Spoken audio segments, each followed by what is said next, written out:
Hello, I'm Aliana Heffernan, the Director of Content Marketing at Cadent, and today I'm joined by Emily Barletta, the Managing Director of Digital Experience and Insights at Morgan Stanley. Hi. Emily, thank you so much for joining me today. Thank you for having me. I know it's been a long day, so I'm glad I'm able to close it out with you. Me too. I think we can just jump right in. Perfect. But earlier this year, Morgan Stanley launched what is, I think, their first global brand campaign since 2019, and it was called Old School, Grit, New World Ideas, voiced over by the fabulous Janelle Monáe. I'm curious, can you just tell me a little bit about how this campaign came to fruition? Absolutely. Many of us internally call this a labor of love, right? Because it truly was. But with any sort of project where there's emotion and love, there's also a lot of art and science. So this was not just done off of sort of whim and interest. This was actually rooted in a big strategic change the firm had undergone. Morgan Stanley has been around for 87 years and is a fantastic brand that's really known for a stellar reputation. That is unchanged. In the past couple of years, they've gone through some really strategic, really big and important acquisitions, notably of E-Trade, right? And businesses like Eaton Vance, Parametric, Solium, to really expand our offering and really bring more products and services to the customers in our ecosystem and open us up to new customers and consumers. So the brand campaign was really a way to introduce the new Morgan Stanley to its new audience, right? Recognizing the 87 years of history and experience and everything that all the incredibly talented people at Morgan Stanley do and bring to their clients every day, but with a really visionary take of how we think about the future ahead for the firm and who we are. Hence, old school grit, new world ideas, and the idea that we do anything for our clients, right? And it's the grit and the vision that gets you to where you want to be. I love that. I feel like it really bridges the voice of this like legacy heritage business that you have. Absolutely. And bringing it into the modern era. You know, as you said, like having E-Trade as a business now, it's not just, you know, the typical financial services that people maybe know Morgan Stanley for, and it's so much more than that. So much more. Yeah. And in terms of your business, there's like, from my understanding, like three main lines: institutional securities, wealth management, and investment management. I'm curious, how do you balance marketing across these different offerings when they have such different customer sets behind them? Yeah, it is one of the challenges and opportunities we have as a business, right? We run the gamut, especially like I said, with these new acquisitions. We can really partner and work with anybody in the US and globally, really. But I think if you break down each of the businesses independently, they have very different marketing needs, which is really what drives how we operate. And our job as a firm is to articulate a brand that encompasses that, right? And we are really a house of brands. And so how do we give a platform for all these different businesses to ladder to and be authentic and go out to their customers, laddering up to the power of Morgan Stanley, but really represent who they are, right? So if you think about it, there's a ton of sophistication in wealth management because there's volume and scale there, right? And different levels of business and how we do. So they are a marketing machine, and we support that and support them in partnership. And then you have investment management, which is different and much more B2B. And then you have institutional, which is a different high-touch animal. So everybody is sort of in it for the customer's best interest, and you just customize. But I think everybody is at a different level of maturity and different level of need. And we really look at it and try to be need-led. Entirely. It sounds like there's different voices and different ways you have to communicate to each of these groups. And I'm sure it comes through in creative elements and messaging and tactics. I'm curious, are there certain areas that you've been focusing in your role to be able to reach those customers? We have been mostly focused on how do we reach new and different audiences. Like I said, this is, Morgan Stanley has grown quite a bit via these acquisitions, and there's a lot of new audiences like women. How do we bring more women into the financial conversation? How do we go up to, emerging generations and get them financial literate earlier on in the life cycle? How do we go out to diverse audiences and talk to them in a really authentic way and reintroduce them to Morgan Stanley that feels really authentic and a place and people they want to do business with? Yeah, I think it's something that people don't think about, as you mentioned, with women and kind of getting them to be more active in their own like financial security. It's wild to think that in less than a generation, women couldn't have their own credit cards. Like when my mother, she needed her father, I think, to sign off on having her first line of credit. You've spent the majority of your career at some really fabulous major financial institutions. And it's an industry that, as we were just saying, traditionally wasn't necessarily super open to women, but we've seen tremendous change in recent years. I'm curious, what are some of the opportunities that you're seeing for women right now? And also, what are some things that you still hope to see change in the future? Yeah, it's a big question. Yeah. And you're right. Not an easy one. I'm relatively new to Morgan Stanley, but I'm not new to financial services, having spent time at JP Morgan Chase and Citi before that. So, over the 16 years I've been, in banking and in financial services, it's even changed dramatically. And I was very, very lucky that early on, I never felt that there was a difference. And I think that's a big generational shift, because I think the women who paved the way for me felt it every day in their careers from day one. And it took me a long, long, long time before I was ever in a room, before I was treated differently or spoken to differently or not heard or not listened to. And I think that's remarkable at how far we've come, but it still does happen. And I think it's just on all of us who have been fortunate enough in our careers to have a variety of experiences.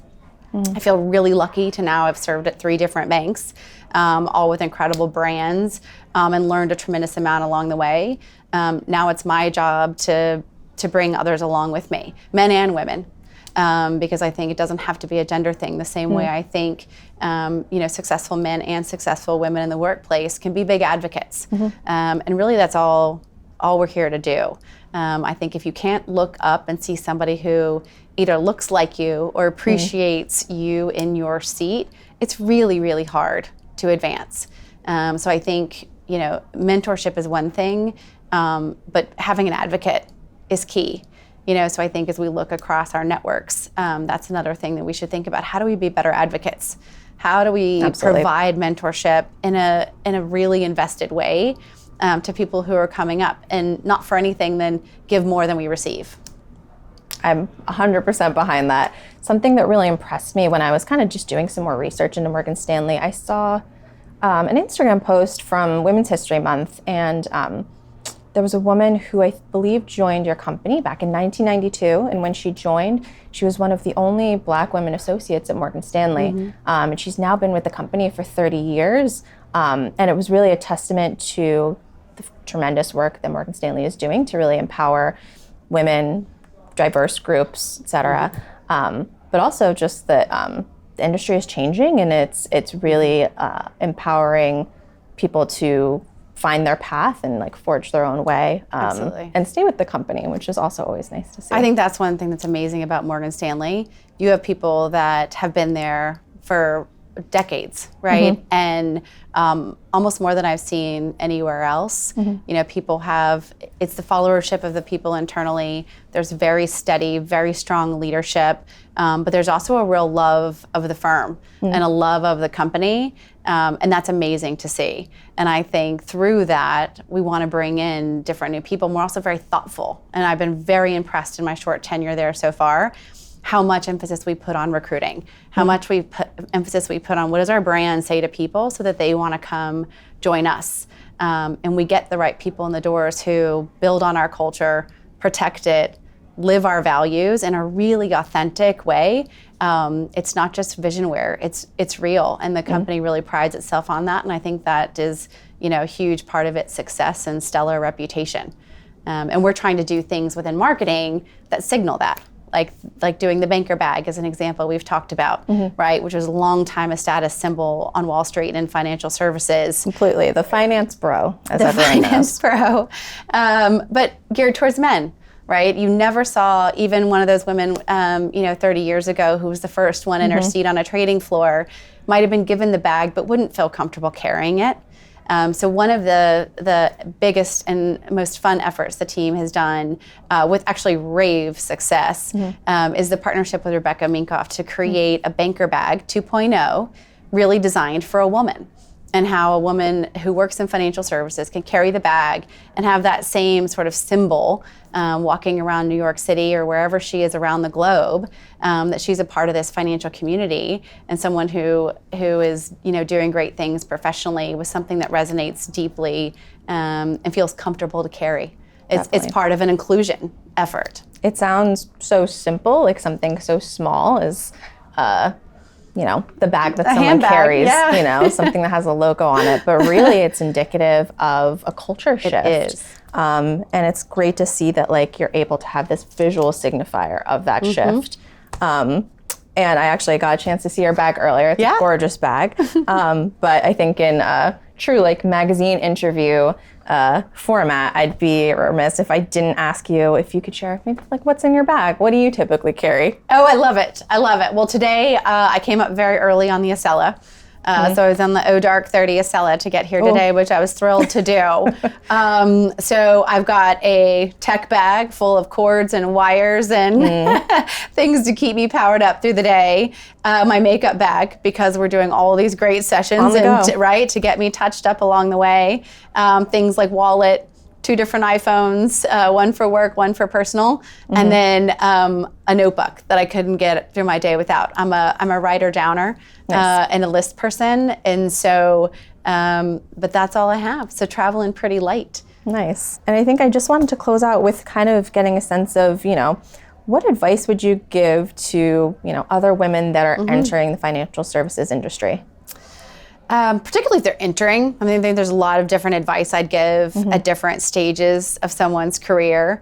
But I think entering, whether it's entry level or learning a new industry, is just be bold and be curious. I think there's a lot of pressure on people to hit certain milestones and marks. And I find a lot of people get very preoccupied and distracted by what's next, when's the next promotion, like when's the next this. And I think we feel that way about our lives in general these days.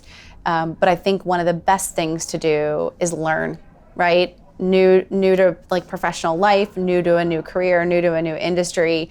Be curious and be willing to take jobs and opportunities and even projects, right? That introduce you to more functions, more content, more experiences, and more people, right? Grow a network. You learn so much from people these days. And I think if you take a look back, those that were willing to do that at earlier stages of their career and take on extra that really pushed them and introduced them. And like I said, it doesn't have to always be everything. It may be something in your wheelhouse, but you do it for a new business or a new partner, and it extends your network. You do enough of those, and opportunities abound. And that was certainly the case with me through my career. And I don't know that people do that quite as much as they used to. But that would be my single best piece of advice for someone new in the industry. And those advocates and mentors will emerge when you do great work. I love that. Be bold, be curious, and find opportunities whether or not you think they're exactly the right match. Yeah, give it a try. Awesome. Well, thank you so much, Emily, for joining me today. I think this was a fantastic conversation. So me too. I really enjoyed it. Thank you for having me at the entire summit, and to end the day like this is really a treat. Thank you so much. A little cherry on top. Absolutely. Thank you so much. I enjoyed it.